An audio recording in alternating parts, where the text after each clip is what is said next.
My wife, who always hated carrying a key, had the smart lock on our front door replaced with an old-fashioned deadbolt. She even started locking the bathroom door when she showered. Now I have to call her every time I come home just so she'll let me in. I couldn't live with that kind of humiliation. At the next family dinner, I slid a stack of divorce papers onto the table. Everyone thought I was just drunk and joking. Then my wife Ruby slapped me hard across the face, her eyes blazing. "Is it so hard to call first? You promised you'd respect me forever." I looked at her, my face a cold mask, and let out a short, bitter laugh.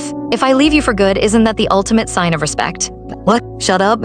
"James, if I hadn't gotten postpartum depression after our daughter was born, I wouldn't be so insecure. This reason for divorce is insane. I won't accept it." Ruby jabbed a finger at my face, her eyes turning red. I didn't even bother to look at her. I closed my briefcase with a snap. "Sign them, don't make me force you." I grabbed my things and stood to leave. The entire family stared, caught between Ruby's trembling form and my cold, resolute back. I could hear their whispers, wondering how the man who once put Ruby before everything else could suddenly demand a divorce over something so trivial. Ruby froze for a second, then reached out to grab me. Her father started to rise from his chair. But before I could take a step, Ruby's psychiatrist, Dr. Collins, pushed me back down into my seat. "Mr. Vance, your wife is suffering from severe postpartum depression. She has extreme insecurity," he said, his voice dripping with condescension. "She only locks the door to feel safe. How can you, her husband, be so callous? It's your constant antagonism that's making her condition worse." My in-laws immediately sided with him. Dr. Collins is right. He's just in a bad mood and taking it out on his wife. For a man who married into this family, he's got a hell of an attitude. If it wasn't for Ruby loving him, he'd be nothing today. Ruby shot them a look that silenced them, then turned her gaze to me, her voice softening into a fragile, pleading tone. "Honey, I'm so sorry. I know my illness has been hard on you. You never used to raise your voice at me. For the sake of the 10 years we've loved each other, please just calm down. Is it your mother's medical bills again? Don't be afraid to ask. Your mom is my family too." Watching Ruby humble herself to coax me, the relatives clucked in admiration, but their glares at me grew sharper. "James, for a woman as sick as Ruby to treat you this well, you should be grateful," one of them said.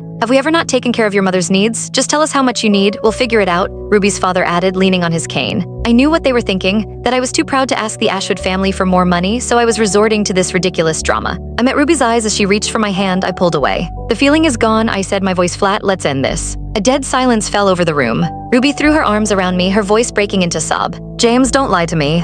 I pushed her off, taking 2 steps back. "It's the truth. Let's stop here and try to keep some dignity." Ruby stood there stunned. In the corner, our daughter started wailing from her stroller. Ignoring everyone, I turned to leave again. Crash. A water glass shattered on the floor in front of me. Dr. Collins had thrown it. He lunged forward, slamming the divorce papers against my chest, his finger pointing at my face as he spat. "James, are you even a man? Ruby gave up a scholarship to study abroad to marry you. She loves you so much. Is this how you repay her? Now that she's sick, you're just going to abandon her and your daughter? You ungrateful bastard." I looked at the psychiatrist, who was practically vibrating with rage, and found it all amusing. "Dr. Collins, this is a matter between my wife and me. It has nothing to do with you, does it?" Spittle flew from his lips as he grabbed my collar. "She is still your wife." Click the link on the homepage to watch the full follow-up for free.